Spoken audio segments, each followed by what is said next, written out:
Hello everyone, అందరికీ నమస్తే అండి. ఈరోజు రెసిపీ ఏంటి అంటే చికెన్ బిర్యానీ.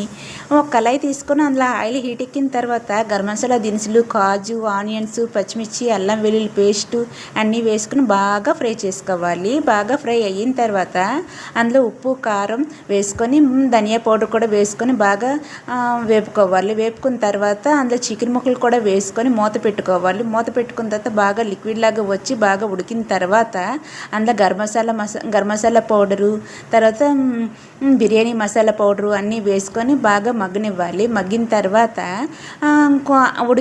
చికెన్ కర్రీకి ప్రిపరేషన్ అయిపోయిందండి. ఆ తర్వాత మనం చికెన్ని కొంచెం సపరేట్గా తీసుకొని ఉంచిన తర్వాత బిర్యానీకి కావాల్సిన చికెన్ని మాత్రమే అందులో ఉంచుకొని అందులో మనం 2 గ్లాసుల రైస్కి 3.5 గ్లాసులు వాటర్ వేసుకొని అందులో కొత్తిమీర కూడా వేసుకొని మూత పెట్టుకొని ఉంచుకోవాలి. గుమగుమలాడే ఒక 10 మినిట్స్ తర్వాత గుమగుమలాడే చికెన్ బిర్యానీ రెడీ అయిపోయింది.